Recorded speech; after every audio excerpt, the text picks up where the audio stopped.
UPSC जिसको आप बोलते हो, यूपीएससी का एग्जाम। तो मोर और लेस एग्जाम का पैटर्न दोनों का सेम है। बट उससे पहले मैं ये जानना चाहता हूँ कि सिविल सर्विसेज है क्या? What is civil services? Civil क्या है? कोई भी एनीवन, कुछ भी जिसको सिविल का अर्थ पता हो। सिविल क्या है? जिसकी तैयारी हमें करनी है, जो बनना है, सिविल सर्वेंट बनना है ना, हाँ, तो वो सिविल क्या है? एनीवन? हाँ प्लीज बैठ के बताओ, चाहे कोई इशू नहीं है। Civil is basically public service. Okay, Resident of Haryana, Haryana Judiciary, Haryana Civil, Administration of Haryana. Okay, Implementing the government guidelines and their amendment. Okay, चलो गुड। सिंपल भाषा में मैं आपको बताता हूँ कि मनुष्य सामाजिक प्राणी है, ठीक है, लेकिन वो इतना भी सामाजिक नहीं है कि उसको आप खुला छोड़ दें तो वो अस्त व्यस्त नहीं रहेगा या काम बिल्कुल सही चलने देगा। लेकिन हम रहते हैं डेमोक्रेसी में। डेमोक्रेसी में राजा और रंक सब बराबर है। अभी 26 जनवरी को हमने जो रिपब्लिक डे मनाया है, उस रिपब्लिक का अर्थ यही है कि आप चाहे राजा के बेटे हो, चाहे आप किसी गरीब घर से ताल्लुक रखते हो, आप दोनों के अधिकार बराबर है। जो अधिकार आपको संविधान ने दिए, वो संविधान को लागू करवाना हम सिविल सर्वेंट्स का ही काम। जिस भी डिपार्टमेंट में जाएंगे, आपको डेमोक्रेसी को इम्प्लीमेंटेशन के लिए संविधान तो है ही, बट उसकी सहायता के लिए डिफरेंट डिपार्टमेंट्स ने डिफरेंट अपने लॉज, अपने रूल, अपने बाई लॉज, अपने रेगुलेशन बनाए हुए हैं, वो उनके माध्यम से इम्प्लीमेंट किया जाता है। जैसे पुलिस डिपार्टमेंट के अधिकारी पीछे बैठे हैं, वो बताएंगे कि लॉ एंड ऑर्डर में उनकी बड़ी महत्वपूर्ण भूमिका है, तो उसके लिए आईपीसी है, सीआरपीसी है और सीपीसी है, वो उन सब के माध्यम से समाज में एक व्यवस्था कायम करता है। यही काम हमें सिविल सर्वेंट बन के करना है। अब मैं आता हूँ यूपीएससी पे। यूपीएससी में अगर आप सेलेक्ट होते हैं तो आपको कुछ 18-20 सर्विसेज का ऑफर होता है, उनमें से कोई सर्विस आपको अलॉट होती है। वो आपकी अपनी चॉइस है कि आप पहले रैंक पे किसको देते हैं, दूसरे पे किसको देते हैं। मोटी मोटी मैं आपको बता देता हूँ कि 1 नंबर नॉर्मली जो लोग रखते हैं वो आईएएस को रखते हैं, इंडियन एडमिनिस्ट्रेटिव सर्विसेज, जो कि पूरे भारत में कहीं भी जाके अपनी सर्विस देगा। उसमें भी चॉइस दी जाती है कि आपको कौन सा स्टेट या कौन सा कैडर चाहिए। अगर आपका रैंक वहां तक आता है तो आपको वो चीजें मिलेंगी। दूसरा नॉर्मली लोग रखते हैं इंडियन पुलिस सर्विस और इंडियन फॉरेन सर्विस, इन दोनों में से किसी एक को ऊपर रखते हैं। फॉरेन में आप अपने देश के संबंध दूसरे देशों से अच्छे बनाते हैं। कोशिश यही रहती है कि डिप्लोमेट उनको बोलते हैं, तो डिप्लोमेसी रहती है, वो बात की बात है, वो हम समझ लेंगे। ऐसे ही पुलिस प्रशासन है जो आपका जहां आप आईपीएस के रूप में आते हैं। नॉर्मली डिस्ट्रिक्ट्स में एसपी जो रैंक के अधिकारी होते हैं वो आईपीएस रहते हैं। इसके बाद भी है आईआरएस, इनकम टैक्स, और IRS central excise, Indian railway services है, रेलवे में रेलवे आईआरटीएस है। अब यही सेम पैटर्न हम आ जाते हैं हरियाणा में या किसी भी प्रदेश की जो वहाँ की लोकल सिविल सर्विसेज रहेगी, उसमें नॉर्मली ये पोस्ट होती हैं। नंबर 1 पर वहाँ का हम बोल देते हैं एचसीएस, जिसको बोल रहे हैं Haryana civil servant executive branch बोलते हैं। इसको ब्रैकेट में देखना, आप लिखा मिलेगा EXBR, एग्जीक्यूटिव ब्रांच बोले। फिर नंबर 2 पर नॉर्मली लोग डीएसपी को रखते हैं, जो कि पुलिस प्रशासन से ताल्लुक रखता है। उसमें कुछ उम्र की सीमा है। अदर देन दैट तहसीलदार और excise and taxation officer and BDOs, there are many post. 7-8 post आपकी हरियाणा सिविल सर्विसेज एग्जाम के माध्यम से ली जाती है। तो नॉर्मली हम लोग एचसीएस को ही ऊपर रखते हैं, हालांकि कुछ लोग डीएसपी को भी ऊपर रखते हैं। अब आते हैं तैयारी पे। तैयारी में 3 फेज हैं। 3 फेज में पहला आपका फेज रहता है प्रीलिम्स, जिसको प्रारंभिक परीक्षा बोलते हैं। दूसरा मेंस होता है, मुख्य परीक्षा। और तीसरा आपका इंटरव्यू, जिसको बोलते हैं हम पर्सनैलिटी टेस्ट, व्यक्तित्व परीक्षण। तो जो प्रारंभिक परीक्षा है यह ऑब्जेक्टिव टाइप होती है, मल्टीपल चॉइस क्वेश्चन आपको मिलेंगे। 2 पेपर रहेंगे, जीएस का पेपर रहेगा और सीसेट का पेपर रहेगा। सीसेट इससे पहले एक ही बार लागू हुआ है और थोड़ा विरोध होने के बाद उसको कर दिया गया क्वालिफाइंग, यानी कि 33% आपको उसमें मार्क्स लेने हैं। उसके मार्क्स आपके प्रीलिम्स क्लियर होने में नहीं जोड़ेंगे। लेकिन प्रीलिम्स क्लियर होने के लिए 33% जरूर लेने पड़ेंगे, वरना आपका दूसरा पेपर चेक ही नहीं होगा। दूसरा पेपर है जीएस। जीएस यानी जनरल स्टडीज, सामान्य अध्ययन। सामान्य अध्ययन में 100 क्वेश्चन आएंगे। 100 क्वेश्चन में से आपकी नेगेटिव मार्किंग रहेगी, एक एक नंबर का क्वेश्चन है, तो उसमें आपको अपना स्कोर अच्छा करना है। उसी के बेस पे आपका प्रीलिम्स क्लियर होता है। प्रीलिम्स क्लियर होता है 15 गुना बच्चों का जितनी सीटें हैं, और 15 गुना में से जो 15 गुना बच्चे बैठेंगे वो बैठेंगे मेंस में, मुख्य परीक्षा में। मुख्य परीक्षा में पहले 2 सब्जेक्ट लेने होते थे, पर लेकिन इस बार से सरकार ने चेंज कर दिया है। उसमें चेंज ये हुआ है कि अब आपको सब्जेक्ट एक लेना है।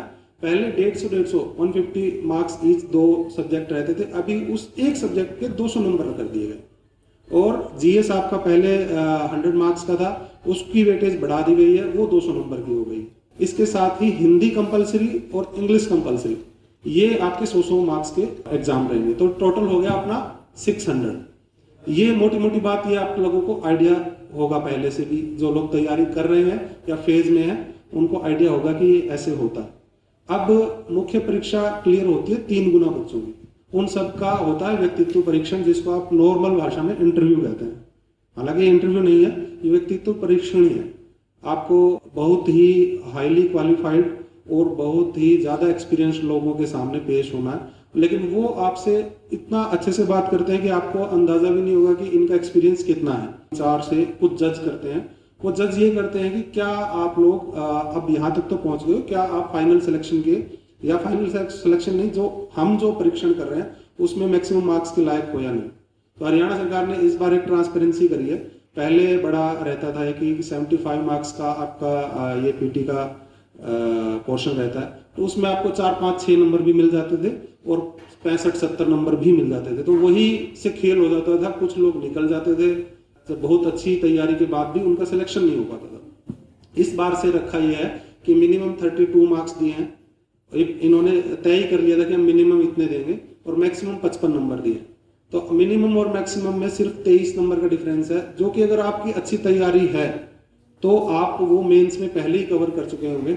और ये मान के चलिए कि आपको सपोज यही मान लीजिए कि आपके मिनिमम ही लगेंगे, ये भी आप मान ले तो आपके 32 नंबर तो हैं ही।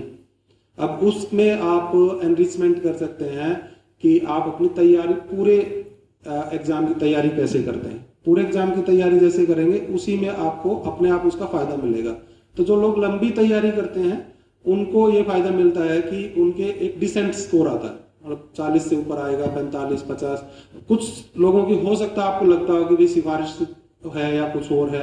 मान लो किसी के चाचा जी बैठे हैं भाई सामने इंटरव्यू लेने वाले, तो हो सकता है कि वो उनको 4-5 नंबर ज्यादा दे दें, ये पॉसिबल, लेकिन ये नॉर्मली नहीं होता। अब पहली बार से ऐसा नहीं हो रहा है, तो जो आप डिजर्व करते हैं नॉर्मली आपको वही मिलता है। इससे पहले सब कुछ आपके ऊपर है, आपकी तैयारी है, आपको तैयारी करनी है, आपका एग्जाम है, आपका प्लान है, आपको एग्जीक्यूट करना है। आप वो कैसे करते हैं, मैक्सिमम मार्क्स स्कोर करने के लिए आपकी एक स्ट्रेटेजी रहती है, उस स्ट्रेटेजी को ही मैं यहाँ पे डिस्कस करूंगा। तो हमारा मेन फोकस मेंस रहेगा, लेकिन मेंस तक पहुंचने के लिए प्रीलिम्स से होकर गुजरना पड़ता है, तो थोड़ा मैं उसके बारे में बताता हूँ। जिन लोगों ने एसएससी लेवल की तैयारी करी है उनके लिए प्रीलिम्स थोड़ा आसान रहेगा, या जो लोग थोड़ा अभी एक आध एग्जाम पास भी कर चुके हैं, कुछ लोग हैं ऐसे जिन्होंने ग्रुप सी, ग्रुप डी के एग्जाम पास करे हैं, तो उन लोगों को थोड़ा आसान रहेगा ये प्रीलिम्स की तैयारी, क्योंकि मोर और लेस उसी की थोड़ी एक्सटेंशन प्रीलिम्स में आती है। प्रीलिम्स के अगर मैं पोर्शन के रूप में बांटूं आपको, इसमें मोर और लेस 6 या 7 पार्ट रहते हैं, जिसमें कुछ आपका इतिहास, history, polity, economy, general science and geography, current and other than that Haryana GK, जिसमें आपकी ट्रेडिशनल और करंट ये दोनों ही रहेंगे। करंट में आपका नेशनल और हरियाणा के लिए आप अभी से एक न्यूज़पेपर फॉलो करें, न्यूज़पेपर एक फॉलो करें और उसको ही डिसेंटली फॉलो करें। वो आपकी चॉइस का भी हो सकता है, बट कोशिश करिए कि जिसमें हरियाणा का कुछ इनपुट हो वो आप कर लें। जैसे द ट्रिब्यून है, द ट्रिब्यून इंग्लिश का पेपर भी है और अच्छी इंग्लिश आती है उसमें, कि आसान इंग्लिश, अच्छी मीन्स आसान इंग्लिश आती है, वो आपको पढ़ने में भी दिक्कत नहीं रहेगा उसको, और वोकेबलरी भी धीरे धीरे आपकी स्ट्रॉन्ग होती जाएगी। आप सिर्फ उसका एडिटोरियल फॉलो कीजिए। शुरू में आप जो लेफ्ट हैंड साइड में 2 एडिटोरियल आते हैं छोटे छोटे, शुरू में तो आप उन्हीं को पढ़िए, आपको 10-10 मिनट लगेंगे। अब 15-15 भी लग सकते हैं, तो इससे ज़्यादा नहीं लगेगा। तो उसमें 2-4 तो आपको नए वर्ड मिलेंगे डेली, और फिर आपको बात भी क्लियर हो जाएगी जो वो कहना चाहते हैं। कुछ न्यूज़ रहती है नेशनल इंटरनेशनल लेवल की, तो उस न्यूज़ में से जो भी पोर्शन आपको लगे वही आप पहले आपको क्वेश्चन पेपर अवेलेबल है ही मार्केट में प्रीलिम्स के, उससे उसको थोड़ा स्टडी करिए कि ये किस तरीके का ये क्वेश्चन पूछ रहे हैं। बहुत इजी नेचर के रहते हैं और फैक्चुअल रहते हैं, ठीक है। फैक्चुअल होना थोड़ा आसान माना जाता है कि आप उसको याद कर सकते हैं, और वो बार बार भी आते हैं। पेपर्स में कोई चीज़ एक बार नहीं आती, एक दिन छूट गई तो दोबारा भी आ जाती है। तो एक न्यूज़ आपकी 2-3 दिन रहती है, सपोज आपकी आज नहीं आई तो कल आ जाएगी। ये हो गया। इसी में आप हरियाणा के भी आप लिखिए, आप एक कॉपी लगा लीजिए कि हरियाणा की भी आप धीरे धीरे चीज़ें नोट करते जा रहे हैं। जैसे कोई पुरस्कार राशि बढ़ा दी, मान लो कॉमनवेल्थ गेम्स की या ओलंपिक गेम्स की, या अभी पंचकुला में नेशनल लेवल के गेम्स होने हैं, इसी ईयर होने हैं, तो ये आपको पता होना चाहिए। उनमें छोटी छोटी चीज़ें होती हैं, जैसे वही उसका वो क्या है शुभंकर जिसको बोलते हैं, तो ये बिल्कुल छोटी सी बात है, बट ये ही पूछ लेते हैं ये। और बाकी जो है वो स्टैटिक जीके कहलाती है, स्टैटिक जीएस। हिस्ट्री के लिए मैं आपको बताता हूँ, आप 11th और 12th की एनसीईआरटी, और आप ओल्ड और न्यू के चक्कर में ना पड़े, जो भी पढ़े चाहे न्यू पढ़ो चाहे ओल्ड पढ़ लो, वो ही पढ़ो, फिर उसके अलावा मत पढ़ो दूसरी। उसको आप थोड़ा सा हेल्प के लिए ल्यूसेंट की एक जीके की बुक आती है नीले से कवर की, उसको अपने साथ रखिए, और वहां जो पढ़ रहे हैं उसमें वो फैक्ट आप नोट कर लीजिए। हो सकता है वहां पे कोई गलती हो तो उसको तुरंत ठीक कर लीजिए। जो चैप्टर आप वहां से पढ़ रहे हैं ना एनसीईआरटी से, उसी चैप्टर को ल्यूसेंट से भी पढ़ लीजिए, तो उसी दौरान आपको याद हो जाएगा, ठीक है। टारगेट करके चलिए कि हिस्ट्री का जो एंशिएंट हिस्ट्री है वो मुझे 7 दिन में, 8 दिन में, 10 दिन में पूरा करना है, तो वो फिर आपको पूरा हो जाए और आपके टिप्स पे आ जाए। जो एचसीएस का गेम है ना, ये 70-80% क्रैमिंग का गेम है, लेकिन 20-25% इसमें कॉन्सेप्चुअल क्लैरिटी चाहिए, जो आपका जो सब्जेक्ट रहेगा उसके लिए। बाकी मोर और लेस ये क्रैमिंग इन द सेंस कि आपको बात भी पता हो, बट आपको उसका तथ्य भी पता हो, और तथ्य तभी पता रहेंगे जब आप उसको बार बार पढ़ते हैं। तथ्य ऐसे याद नहीं रहते हैं। तो एक कोशिश करिए कि दो या दो से ज्यादा, 2 या 3 लोग आपस में मिलकर तैयारी करें, एक दूसरे से सुनाएं, टारगेट रखें, और अगर कोई उसको टारगेट को अचीव करता है तो आप छोटी सी पार्टी भी कर सकते हैं। भाई चलो आज चाय तू पिला, या लाइब्रेरी में बैठ के नॉर्मल आजकल तैयारी चल रही है, तो यहाँ मैं देखता हूँ बीकानेर स्वीट्स के पीछे हिसार में तो बहुत लाइब्रेरियाँ हैं, तो वहाँ बड़ी रेडिया भी है, तो भाई चलो 10 मिनट के लिए आप बाहर भी जाए। मतलब आपको कंफ्यूज नहीं करना है कि भाई मुझे रटना है, कुछ बहुत ज़्यादा वो करना है। जब पढ़ रहे हो तब पढ़ रहे हो, उसके बाद बाहर निकला है तो उस फेज से भी बाहर निकलिए, क्योंकि ज़्यादा जरूरत आपको मेंटल स्ट्रेंथ की पड़ेगी। लंबी तैयारी है, 4 दिन या 5 दिन में या 4 महीने 5 महीने में खत्म नहीं होगी। इसके लिए 1 साल नॉर्मली आप मान के चलिए, आज अगर एग्जाम की डेट घोषित भी होती है तो भी 1 साल का प्रोसेस है। 1 साल तक आपको सेम काम करना है, तो उसके लिए मेंटल स्ट्रेंथ की ज़्यादा जरूरत है।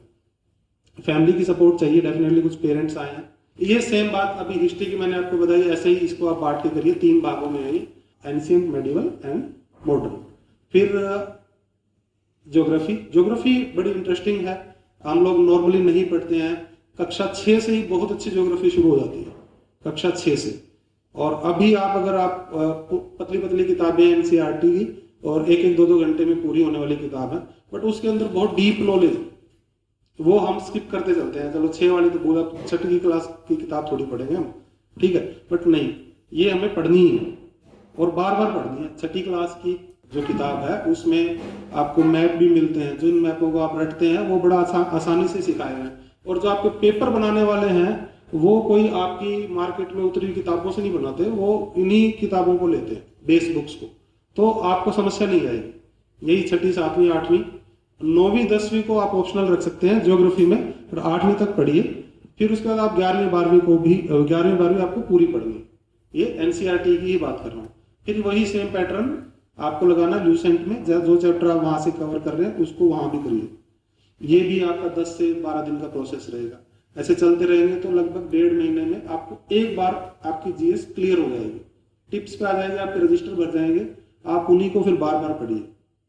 सेम पॉलिटी है, पॉलिटी में कक्षा 11 की किताब पढ़नी है, प्लस एक लक्ष्मीकांत की बुक आती है टाटा मैकग्रा हिल प्रकाशन की, उसको आप बेस बुक मान के पढ़िए, वो बड़ी जरूरी है, ये दोनों ही। और इसमें पॉलिटी में क्या है कि पुराने पेपर जरूर देखिए आप, पुराने पेपरों से बहुत ही ज्यादा आइडिया आता है। कुछ तो बेस रहता है, चलो ठीक है भाई, हमने मूल अधिकार पढ़ लिए, या हमने नीति निर्देशक तत्व पढ़ लिए, या हमने मूल कर्तव्य पढ़ लिए, लेकिन इसके अलावा भी आजकल थोड़ा सा लेवल, पॉलिटी का थोड़ा लेवल बढ़ा है, तो वो आगे वाले सेक्शंस पे भी जा रही है चीजें।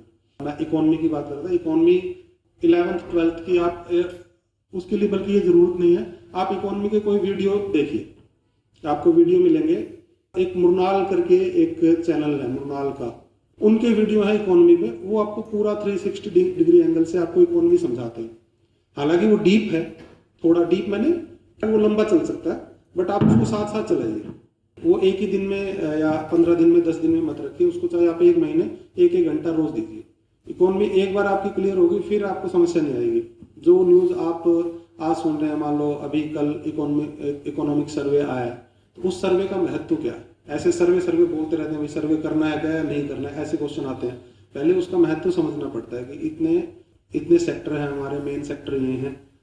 आपके पास क्वेश्चन बड़ा बेसिक आएगा, जब HCS का पर्टिकुलरली एग्जाम दोगे तो बहुत बेसिक क्वेश्चन आएगा, तो वो तो आपका बिल्कुल क्लियर हो ही जाएगा, मेंस में भी प्री में भी। बट आपकी अंडरस्टैंडिंग जो कि आपको पर्सनैलिटी टेस्ट में काम आएगी, हो सकता है उस समय कोई ऐसा डीप क्वेश्चन दे जो आपकी इकोनॉमिक क्राइसिस से रिलेटेड है, और तो वो आपकी अंडरस्टैंडिंग अभी से क्लियर हो जाएगी, और वो जरूरी भी है। कल को आप सीट पे आओगे, आपको और कुछ आए ना आए, पॉलिटी और इकोनॉमिक तो आपको आना ही चाहिए, क्योंकि यही 2 बेस चीजें हैं जहां आपकी ड्यूटी आपको डिसाइड कर देगी आप किस लेवल के ऑफिसर हैं। अगर आपको पॉलिटी का ज्ञान नहीं है, बिल्कुल बेसिक, आप किसी के मूल अधिकारों का हनन करते देर नहीं लगाते। कई ऑफिसर चर्चा में आते हैं कि उसने उसको थप्पड़ मार दिया, या उसने उसको भगा दिया ऑफिस से, या बैठने नहीं दिया, मतलब कुछ आपके मूल अधिकार होते हैं, और रूल और रेगुलेशन की जानकारी नहीं है तो आप ऑफिसर बन नहीं सकते। और इकोनॉमी को इसलिए सीरियस लीजिए कि आपकी वैल्यू बढ़ती है उससे। हरियाणा, ओके, हरियाणा की एक हैंड रिटन बुक आती थी, बुक क्या थी वो, बुक शेप में थी, विद्यापीठ टाइम्स की। उन्होंने कुछ अपडेट किया होगा जरूर, तो उन्हीं की बुक ले लो, बेस उसको बना लो, उसी में प्लस माइनस वो बड़े प्लेन से पेपर आते हैं, उसी में कुछ कुछ चीजें अपनी ऐड करते चलो। एक कोई भी बेसिक बुक हरियाणा या किसी की भी आती है, पतली सी बुक आती है, उसी को हरियाणा का जैसे मैप आपको क्लियर होना चाहिए, कौन सा जिला कहाँ है, हर जिले की कुछ विशेषताएं हैं, वो विशेषताएं आप कर लीजिए। आपको आइडिया रहेगा कि भाई यहाँ पर ये मिलता है, यहाँ पर ये मिलता है, यहाँ पर ये मिलता है। कुछ तरह के पत्थर हैं, कुछ तरह की मिट्टी है। हरियाणा पर्टिकुलर हरियाणा में बहुत तरह की मिट्टियां मिलती हैं, कौन कौन सी। हालांकि हमारे हरियाणा में कोई बेसिक कोई बहुत बड़ी नदी नहीं है, लेकिन आप जब पढ़ोगे ना तब आपको महेंद्रगढ़ में भी नदी मिल जाएगी, और उधर तो मिल ही जाएंगी, सिरसा में भी मिलेगी, फतेहाबाद से भी निकलती है, और पुरानी भी आपको, जैसे हमारा हरियाणा का इतिहास बड़ा पुराना है, तो हड़प्पा से लेकर शुरू हो जाता है, तो वहां से आपको आज तक का कवर करना है। इसलिए हरियाणा की कोई भी बेसिक बुक लीजिए। हरियाणा शुरू में मुश्किल लगता है क्योंकि हम लोग उसको इग्नोर करते चलते हैं, हम सोचते नहीं कि हरियाणा कुछ काम भी आएगा, बट वो है बड़ा इंटरेस्टिंग।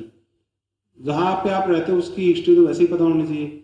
हिसार में एक अपने DN कॉलेज के प्रोफेसर हैं डॉक्टर महेंद्र सिंह, और वो इतिहास के ज्ञाता हैं, तो वो मैंने बल्कि बेस बुक उन्हीं की पढ़ी थी। हालांकि मैंने पहले तैयारी करी थी तो दूसरी किताबें मैंने पढ़ी, बट हरियाणा में जब मैं आया तो मुझे लगा उनकी बुक पढ़नी चाहिए। उन्हीं से मैंने सीखा कि भाई बहुत अच्छा, हरियाणा का इतिहास बहुत बड़ा और बहुत बढ़िया है। हमारे यहाँ जितने भी जो आपके दिल्ली के आप वंश पढ़ोगे, सारे वंशों का रिलेशन यहाँ मिलेगा। ऐसा भी कहते हैं जो भी यहाँ हिसार का हांसी का जो वो बनता था ना, सेनापति लगा लो, तो वही बाद में दिल्ली का सुल्तान बनता था, जब सल्तनत काल की बात है।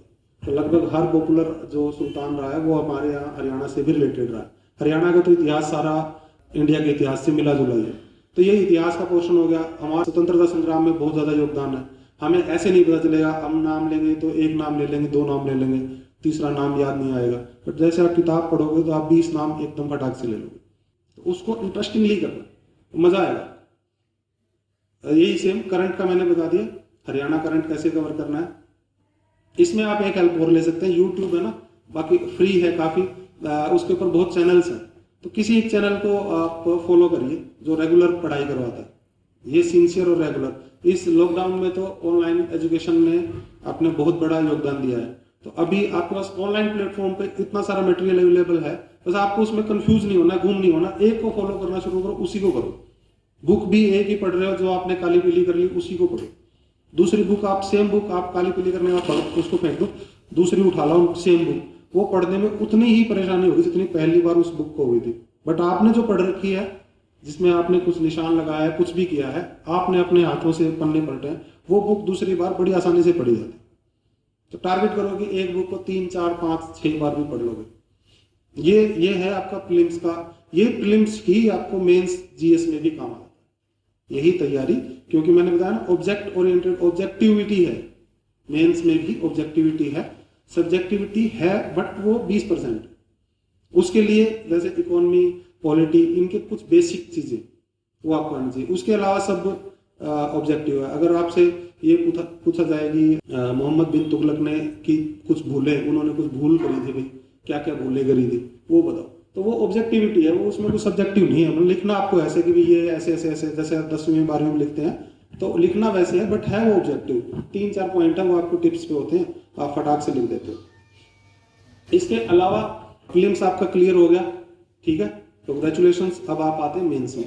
तो आप सबको लगता है कि इस तरीके से हो जाएगा क्लियर? हाँ, नहीं, ऐसे नहीं हुआ। इसमें एक पॉइंट और है, वो है आपका प्रैक्टिस। आपको वीकली, डेली पुराने पेपर करने हैं, वहां से आपका प्रीलिम्स क्लियर होता है। ये सब पढ़ने से नहीं होता, ये तो आपका बेस बनेगा, ठीक है। जब आप गलतियां करोगे ना बार बार, तब आपका प्रीलिम्स क्लियर होता है। और गलतियां अपने घर पे ही कर लो, बाहर जाके करोगे तो नुकसान होगा। क्योंकि दोबारा चांस और इतनी पोस्टें आना हरियाणा में 4-5 साल पॉसिबल नहीं है, क्योंकि कैडर फुल हो जाएगा। कैडर फुल होने के बाद इतनी ज़्यादा पोस्टें नहीं आती है नॉर्मली। ये मेरे देखने में 10 साल में दूसरी बार ऐसा हो रहा है। मेंस में बहुत ही अच्छी अगर आपकी प्लानिंग है, जो कि आसान है, बट प्लानिंग अच्छी है, तो आप अभी से मेंस की भी तैयारी करने लगे। वो क्या है, आपका जो मैंने कंपलसरी हिंदी और कंपलसरी इंग्लिश का आपको पेपर बताया है, वहाँ बहुत ही ऑब्जेक्टिविटी है, फुल मार्क्स आते हैं। जो भी आप करोगे आपके मार्क्स फुल रहेंगे। उसमें क्या है, ग्रामर पोर्शन है बहुत ज़्यादा, और एक एक ऐसे है 30-30 नंबर का, एक में 25 का, एक में 30 का। तो वो ऐसे आपका, जैसे मैं लगभग प्रेडिक्ट कर सकता हूँ कि ये ऐसे आएगा, ऑनलाइन एजुकेशन की के प्रोज एंड कॉन्स, लाभ और हानि, ये बहुत बर्निंग टॉपिक है। और आप देखना कि मोर और लेस यही दोनों पोर्शन में, हिंदी में भी यही आ जाएगा, इंग्लिश में भी यही आ जाएगा। ऐसे ऐसे टॉपिक उठाते हैं, कोई बहुत डीप टॉपिक नहीं उठाते यूपीएससी की तरह कि आपको लगे कि ये टॉपिक ही समझने में समस्या आ जाए। देखो बहुत बड़ा बहुत अंतर है वहाँ के एग्जाम के अप्रोच में और यहाँ के एग्जाम के अप्रोच में। तो हमारा, मैंने फिर से मैं बार बार कह रहा हूँ कि हमारा ऑब्जेक्टिविटी को ध्यान में रख के हमारा पेपर बनाया जाता है, और वहाँ सब्जेक्टिविटी को क्यों बनाया जाता है ये हमारे डिस्कशन का मैटर ही नहीं है। तो मैं यहाँ की आपको बता रहा हूँ, ऐसे को आप ऐसा करिए, एक सप्ताह में एक हिंदी में और सेम ही ऐसे आप इंग्लिश में लिखिए, ट्रांसलेट करके मन में कि मुझे यही लिखना है, अपने से लिखिए और उसके आपस में चेक कर लीजिए, ठीक है। पहले तो 3-4 बार, एक महीने तो आप 4 और 4 8 ऐसे लिखोगे, तो उसमें आप क्वालिटी चेक ना करो, सिर्फ अपनी आदत को डेवलप करो कि मैं लिख सकता हूँ। बहुत लोगों को तो यही प्रॉब्लम आती है कि पहली लाइन कैसे लिखें, हालांकि हम लिख लिख के ही पास होते हैं, तो हमारी प्रैक्टिस तो है, बट रेलेवेंट पोर्शन कोशिश करो कि ऑनलाइन एजुकेशन क्यों आई, कैसे आई, कब से आ रही है, अच्छा इसके ये फायदे मुझे लग रहे हैं, आपको जो लग रहे हैं। और उसमें एंगल सोचिए। एंगल सोचने का तरीका रहता है कि हम राष्ट्र के स्तर पे सोचें, राज्य के स्तर पे सोचें, जिले के स्तर पे सोचें, कस्बे के स्तर पे सोचें, गांव के स्तर पे सोचें, आधारभूत सुविधाओं के बारे में सोचें, हाँ पॉलिसीज क्या क्या है सरकार की। तो ये इस तरीके से आप उसको सोचिए, तो उसके फायदे भी पता चल जाएंगे। कुछ लोग ब्लेस्ड होते हैं कि उनके पास स्मार्टफोन है, ठीक है, हालांकि 5,000 से शुरू हो जाता होगा, उससे कम भी शुरू हो जाता होगा, स्मार्टफोन है, बट कुछ लोग ब्लेस्ड नहीं है, उनके पास नहीं है स्मार्टफोन, या है तो घर में एक मुखिया के पास है, वो जब घर में रहेंगे तो आप वो क्लास को अटेंड कर सकते हो, बस मतलब बशर्ते वो आपको अलाउ करेगी, मेरा डेटा आप वो भी व्हाट्सएप कुछ चलाते ना हो तो वो आपको दे सकते हैं। लेकिन मुझे लग रहा है कि मोरलेस यहाँ सबके पास स्मार्टफोन होगा, लिखने के लिए बता रहा हूँ। हर हमारी आप उसमें मूल्यांकन कर सकते हैं बेसिक डेटा में, भारत में गरीबी कितनी है, अब वो डेटा आप जब वो डालोगे, ये ऐसे सारे कोशिश करना फैक्चुअल वे में, आप हर बात को तथ्य से स्थापित करें कि आपका ये लिखा कि बहुत गरीबी है और इसलिए स्मार्टफोन हम लोग अफोर्ड नहीं कर सकते ज्यादा लोग, बट वो बहुत गरीबी कितनी आपने उसकी मात्रा लिख दी तो आपका 1 या 2 नंबर तभी बढ़ जाएगा। एग्जामिनर की उसको अंडरलाइन भी कर दोगे तो पिन पॉइंट रहता है, एग्जामिनर को खुशी होती है या उनको ताकीद ऐसे दी जाती है कि भाई आप अगर ऐसे ऐसे ऐसे आए तो आप उसको ज्यादा नंबर दीजिए, वरना आप उसको कम नंबर देंगे। ऐसे हो गया। जो सामान्य रूप से हम एक एप्लीकेशन लिखते थे, मान लो नगर निगम के कमिश्नर को लिख रहे हैं, नगर निगम के कमिश्नर को अपनी गली की या स्ट्रीट लाइट के बारे में लिख रहे हैं या गंदगी फैल गई है, नॉर्मली ऐसे ऐसे आते हैं। तो ये हो गया। कुछ आपका एक क्वेश्चन रहता है इंग्लिश में रहेगा, उसको आपको हिंदी में ट्रांसलेट करना है, तो वो बड़ा आसान होता है। अगर आप अखबार पढ़ रहे हैं रेगुलरली तो आपके लिए बहुत आसान होगा। ग्रामर का पोर्शन मैंने आपको बता दिया, वो बड़ा ही आसान है, बट अब वो आपको बार बार करना पड़ेगा। और शुरू से ही हिंदी और इंग्लिश की स्पेलिंग्स पे ध्यान रखिए। स्पेलिंग बड़ा इंपॉर्टेंट रोल अदा करती है। अगर आप मात्रा की गलती करते हैं ना, तो एग्जामिनर कैच कर लेता है, उसकी नज़र में थोड़ा सा आप डाउन हो जाते हो उसी समय। तो आप पहले से प्रैक्टिस करके रखिए। कुछ वर्ड्स ग्रामर के डेली आप लिखिए। किताबें हैं, मैं बता देता हूँ। हिंदी की एक किताब है पिंक सिटी पब्लिकेशन की, राघव प्रकाश के नाम से है राइटर, और राजस्थान में बड़ी पढ़ी जाती है। बट वो बुक इतनी रेलेवेंट है कि हिंदी में उसके बाद कुछ बचेगा नहीं। उसमें से करना क्या है, वही पोर्शन करना है जो हमारे एग्जाम में आता है। हमारे एग्जाम में नॉर्मली वन वर्ड सब्स्टिट्यूशन आते हैं। पुराने पेपर आप देख लोगे तो आपको आइडिया आ जाएगा ये चीजें आती हैं, तो वो आप पहले से ही कवर करके चले। ये सेम काम आपको इंग्लिश में करना है। इंग्लिश में भी आपका जो एक एक नंबर के 1 मार्कर है ना ग्रामर के, वो बहुत इंपॉर्टेंट रोल अदा करते हैं। उनको आपको पहले से ही कवर कर लेना है। तो आप प्रीलिम्स की तैयारी के दौरान ये 2 चीजें आप मान के चलोगे आपको करनी है। तीसरी चीज आप बाय डिफॉल्ट कर रहे हो, वो आपकी जीएस। 3 चीजें हो गई। सब्जेक्ट आप लोगों का मोरलेस पहले से डिसाइड होता है। नॉर्मली लोग जो ग्रेजुएट जिस सब्जेक्ट में होते हैं नॉर्मली उसको ले लेते हैं, या कुछ लोग चेंज करते हैं तो उसको प्रॉपर पूरा टाइम दीजिए। और अपने एक अच्छे टीचर का साथ बहुत जरूरी है। सब्जेक्ट आपका बिना अच्छे टीचर के कवर नहीं होगा। मैं ये बोल दूं कि हो जाएगा तो वो नहीं होगा। या तो आप अच्छे टीचर का साथ लीजिए या ऑनलाइन कोचिंग क्लास आप ज्वाइन करिए। अच्छा, जो लोग साइंस बैकग्राउंड से हैं, साइंस बैकग्राउंड से कितने हैं यहाँ पर? बीएससी जिन्होंने करी है, वेरी गुड। बीटेक भी करी है किसी ने? BTech, okay good. तो बीटेक बीएससी वाले जो अपना सब्जेक्ट लेते हैं, तो वो लगता है कि बहुत स्कोरिंग है, बट उसमें बड़ी डीप नॉलेज चाहिए। तो आपकी सतही नॉलेज की बजाय आप उसमें जितना डीप में जाए, स्कोरिंग तो अच्छी आएगी, बट उसमें क्या कंपटीशन बड़ा है। जो जिसके साथ आप पेपर आपका चेक होगा वो आपका आईआईटी का बंदा बैठा हुआ। मेरे साथ कम से कम 4 या 5 लोग आईआईटी से आए हुए, तो वो जिनका मैथ या फिजिक्स या केमिस्ट्री सब्जेक्ट है, तो आप सोच सकते हैं कि उनका कितना होल्ड होगा उस सब्जेक्ट पे और आपका कितना होल्ड है। तो पेपर आप कंपैरिजन में चेक होते हैं। हालांकि साइंस में क्या कंपैरिजन होगा, आपका सही है तो सही है, गलत है तो गलत, फिर भी आपकी अप्रोच बड़ी डिपेंड करती है। तो साइंस वाले खासकर ध्यान रखें कि 200 नंबर का है, नंबर 180 भी आ सकते हैं, 190 भी आ सकते हैं, 200 भी आ सकते हैं, बट आपका होल्ड होना चाहिए उस सब्जेक्ट पे। आर्ट्स वालों के लिए और कॉमर्स के लिए ये है कि आपकी जितनी ज़्यादा प्रैक्टिस करोगे आप डिसेंट मार्क्स आपके आएंगे। आर्ट्स को हरियाणा सरकार ऐसे नहीं कि काट ही रही है, तो वो डरने या उसकी बात नहीं है कि भाई हमारे आर्ट्स में हम क्या, बट आपकी कॉन्सेप्चुअल क्लैरिटी जो 20% मैंने बोली थी वो यहाँ आती है। आपको अपने सब्जेक्ट पे होल्ड होना चाहिए। अगर आपका अपने सब्जेक्ट पे होल्ड नहीं है तो आप उस होल्ड को मतलब किसी भी तरीके से हासिल करिए कि सब्जेक्ट से आप वो नहीं कर सकते। सब्जेक्ट का आपको 360 डिग्री आपको नॉलेज होनी चाहिए। आप ऐसे होने चाहिए कि एक टीचर, यूनिवर्सिटी का प्रोफेसर आपके साथ बात करे तो उसको लगे कि मैं किसी ज्ञाता से, मेरे सब्जेक्ट ज्ञाता से बात कर रहा हूँ। अब वो उसके लिए ये भी नहीं है कि आपको पीएचडी करनी है। ग्रेजुएशन की बुक्स है ना, ग्रेजुएशन की बुक्स, वो अगर आप अच्छे से कर लेते हैं तो भी आप उस लायक हो जाते हैं। साथ में कुछ वीडियो, साथ में एक कोई टीचर। इसमें आपको थोड़ा शॉर्टकट भी है, वो बता देता हूँ, बाद में पता चले अच्छा ये भी था, ये तो बताया नहीं। तो वो ये है कि पुराने पेपर आप उठाओ, उसकी कुछ यूनिट्स हैं, आप एक आध यूनिट स्किप कर सकते हो। भाई इसमें से तो एक क्वेश्चन आता ही है, मान लो 5 यूनिट है किसी सब्जेक्ट में, तो उन 5 यूनिट में से 3 में से आते ही आते हैं, ठीक है, 2 में से आया या नहीं आया, एक है कि एक तुम छोड़ सकते हैं। तो ये शॉर्टकट ले सकते हो कि एक को छोड़ दिया, बट नहीं लेना चाहिए। अगर जो लंबी तैयारी कर रहा है उसको अपने सब्जेक्ट पे पूरा होल्ड होना चाहिए, मेरा ये मानना है। बाकी आप जो भी उचित समझे वैसा कीजिएगा। है आपके पास रास्ता, कुछ आप पोर्शन छोड़ सकते हैं। फिर अगेन सब्जेक्ट की आपको राइटिंग प्रैक्टिस ही करनी पड़ेगी। राइटिंग प्रैक्टिस से ही आपका सब्जेक्ट कवर होता है, वरना आपका सब्जेक्ट, आपको नॉलेज तो होगी बट आप उसको कागज पे नहीं उतार पाओगे। कागज को उतारने के लिए आपको आपके पेन, आपका हाथ और दिमाग, इनका संतुलन बन जाता है। इसको बोलते हैं इंग्लिश में सिंक्रोनाइजेशन।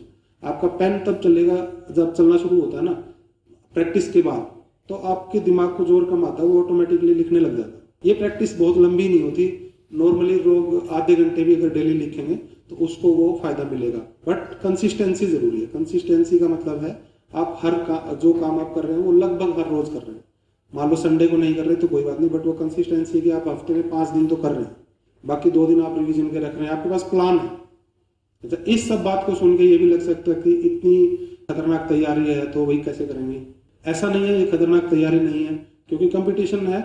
कंपटीशन का मतलब ये होता है कि आपको औरों से बेटर करना है, आपको 90% या उतना परफेक्ट नहीं जाना है। तो नॉर्मली यूपीएससी में बताता हूँ 50% में फाइनल सिलेक्शन हो जाता है, आईएएस मिल जाता है 50%।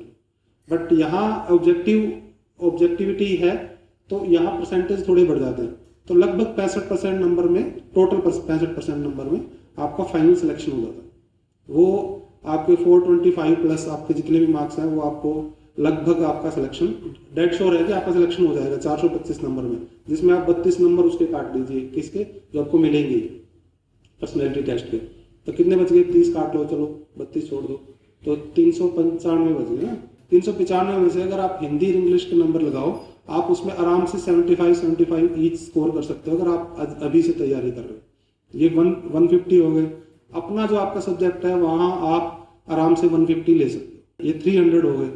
बाकी आपको जो जीएस का पोर्शन बच गया तो 200 नंबर का है, उसमें अगर आपने 100 भी स्कोर किया 50%। जीएस की स्कोरिंग थोड़ी टाइट होती है, पता नहीं क्यों होती है, बट होती है। तैयारी करेंगे तो आपके 60% मार्क्स आ जाते हैं, 70 भी आ सकते हैं, बट नॉर्मली आपके 50% या 60% के बीच में नंबर आते हैं। तो अगर वो नंबर आपके ऐड हो गए तो आपका सिलेक्शन मोरलेस हो ही जाता है। भाई कोई बहुत ही ज्यादा चेंजेस लोगों में नहीं आते, तो ये ट्रेंड है, ये इस ट्रेंड के हिसाब से हो जाता है।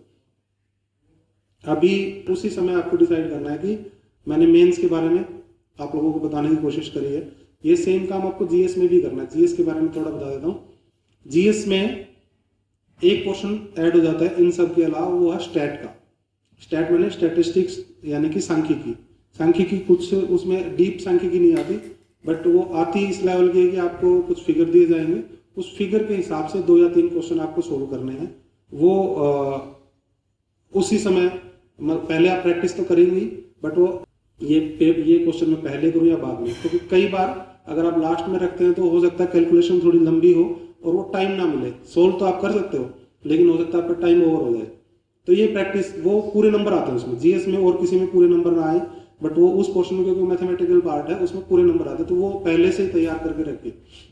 फिर आपका थोड़ा हरियाणा का रहेगा, उस 1 वर्ड टाइप में रहते हैं कि भाई ये सॉफ्टवेयर क्यों चर्चा में था, या ये PSLV अब C कितना जा रहा है, C14 जा रहा है, ये कहाँ गया, जापान ने कौन सा, उस पर उनके नाम आएंगे, या कुछ प्रसिद्ध व्यक्तित्व जो उस दौरान चर्चा में रहे हो इस साल के हिसाब से आप लगा लीजिए। सपोज आपके यहाँ से किसी को पद्मश्री मिला है, उसका सिर्फ नाम आएगा भी ये इंसान क्यों चर्चा में था। आपको पता है कि इसको पद्मश्री मिला है तो फट से आप लिख दीजिए। अभी हरियाणा से किसको पद्मश्री मिला है इस 26 जनवरी को, कोई बता सकता है? चलो मैं हरियाणा बता, श्री जय भगवान गोयल जी हैं, उनको मिला है। बट उनकी मैंने कोशिश करी थी कि वो जान लूँ, वो उसी समय इंटरनेट बंद हो गया, तो मैंने कोशिश तो करी थी सर्च करने की, बट वो इंटरनेट बंद हो गया कि ये है कौन। हालांकि एक श्री जय भगवान गोयल जी HPSC के मेंबर भी है, तो मुझे लगा कहीं उन्हीं को तो नहीं मिला, उनके क्या कॉन्ट्रीब्यूशन है वो देखना चाह रहा था। तो अब हो गया आपका, ये क्लियर हो गया।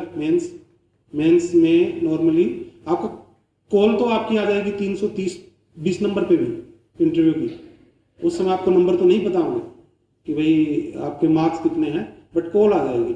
कॉल आना कोई बहुत बड़ी बात नहीं है, आपको जब पेपर दे रहे तभी पता होगा कि मेरा तो क्लियर हो जाएगा, वो उस लेवल पे आना।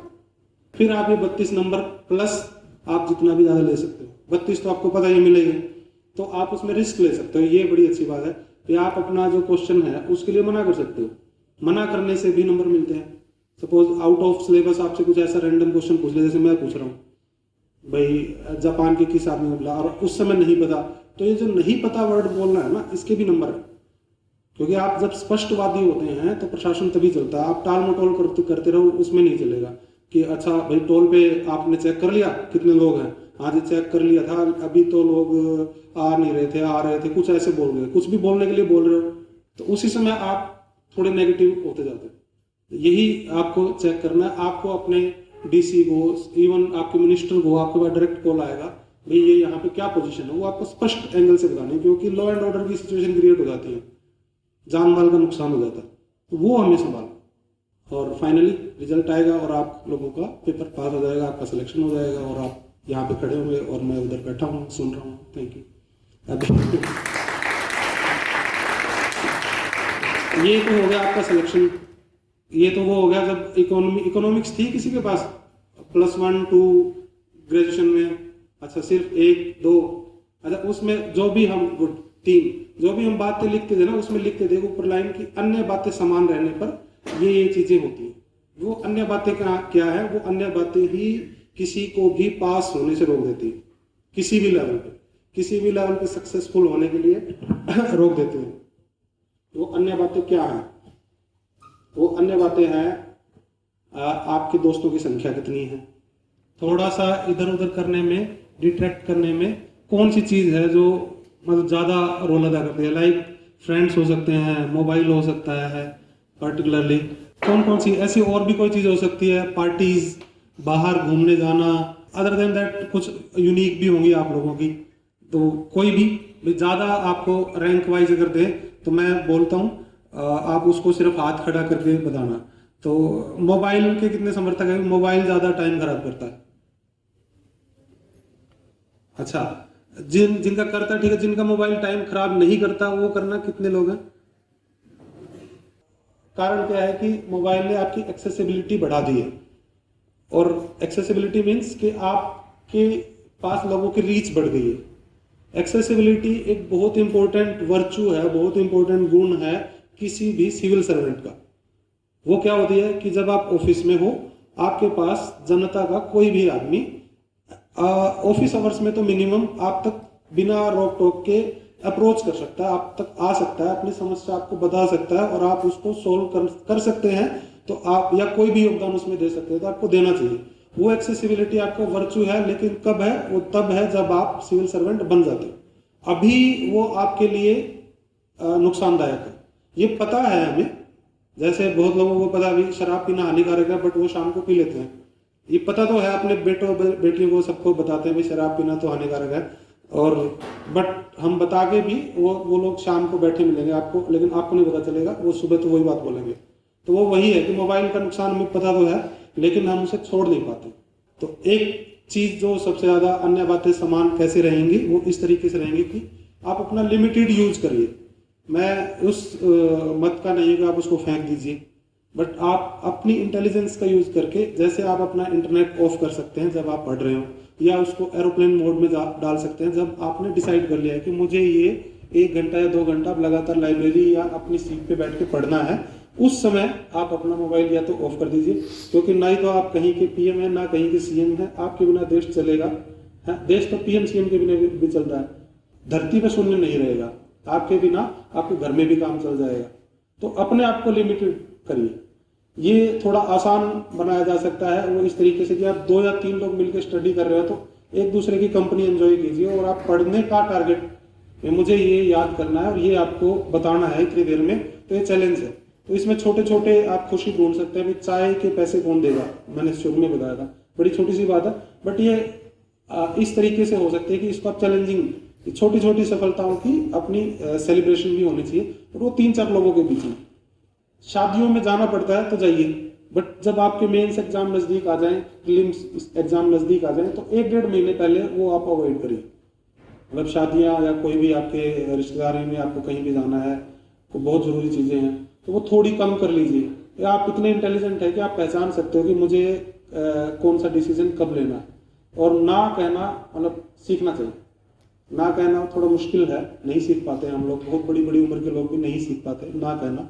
वो उसको आप अभी से इम्प्लीमेंट कीजिए कि आप घर पे भी किसी पर्टिकुलर काम के लिए जो आपके बिना दूसरा काम कर सकता है, या अपने ऊपर से उसको हटा लीजिए। जैसे लड़कियां हो सकती है कि सुबह नाश्ता बना रही है, अगर आपको पढ़ाई भी करवानी है और घर का काम भी करवाना है, तो दोनों चीजें पॉसिबल हो सकती हैं, but rarest of rare case में होती है कि एक लड़की इतनी इंटेलिजेंट हो, खाना बना रही है, साथ में सामने बुक भी रखी है, या उसने कोई फैक्ट चार्ट चिपका रखा है, उसको पढ़ भी रही है, रोटियां जल भी रही है, उसको कुछ कहा भी नहीं जा रहा। जब आपको ये लिबर्टी मिल गई या घर वालों ने ये बात मान ली, फिर आप उसको फेसबुक पे मत स्पेंड करिए। मतलब आपको जो मिला है फिर वो उसको वाइजली स्पेंड करिए। 100 रुपये अगर घर वालों ने दिया तो उसको वाइजली स्पेंड करिए। वही आपको जो टाइम है वो आपको मांगना पड़ गया, पहली बात तो यही एक कॉन्ट्राडिक्शन है सोसाइटी की, लेकिन मांगना पड़ गया तो कोई बात नहीं, आपको मिल गया तो उसको फिर वाइजली कोशिश करिए कि लाइब्रेरी ज्वाइन करिए। घर के माहौल में भी आप पढ़ सकते हैं, बट लाइब्रेरी में आपकी अपनी एफिशिएंसी अराउंड 1.5 टाइम्स हो जाती है आपकी। ये बहुत ज़्यादा कोई बोलेगा वो थोड़ा ज़्यादा रहेगा, बट मुझे लगता है कि आपकी कंसंट्रेशन लेवल बढ़ जाती है और आपका याद आपको ज़्यादा होता है, रिटेन लंबे टाइम तक होता है। तो बार बार आप एक ही तरीके से पढ़ रहे हैं तो आपकी वो स्टाइल डेवलप हो जाती है। लाइब्रेरी को जितना हो सके, लाइब्रेरीज की एक्सेसिबिलिटी आज से पहले, अभी 1-2 साल से पहले इतनी नहीं थी, अब इतनी ज़्यादा हो गई कि हर छोटी सिटी में भी और गाँवों में भी लाइब्रेरियाँ खुल रही हैं। अगर नहीं है किसी गांव में कुछ और है तो वो अपनी गांव में बात करिए, किसी एक कमरे को आइडेंटिफाई करिए, कुछ थोड़े से एफर्ट करके वो करिए। वो आपको करना पड़ेगा, उसके लिए कोई ऊपर से उतर के या हर बात के लिए CM PM नहीं जाएगा आपकी हेल्प करने। थोड़ा माहौल खुद डेवलप करिए और कहीं फालतू का पैसा लगा रहे हैं वहाँ अपने 500 रुपये 1000 रुपये आप अपने डोनेट करिए, या गाँव के जो मोजिज लोग हैं उनसे मिल के बात करके अपना करिए। और शहरों में तो ये सुविधा मतलब बहुत ज़्यादा अवेलेबल, तो उसके लिए तो, और जो गांव शहर के नज़दीक हैं उनको आ जाना चाहिए सुबह उठ के, तो उससे उनका एक डिसिप्लिन और एक अच्छा टाइम टेबल वाला जीवन शुरू हो जाए, तो वो करिए।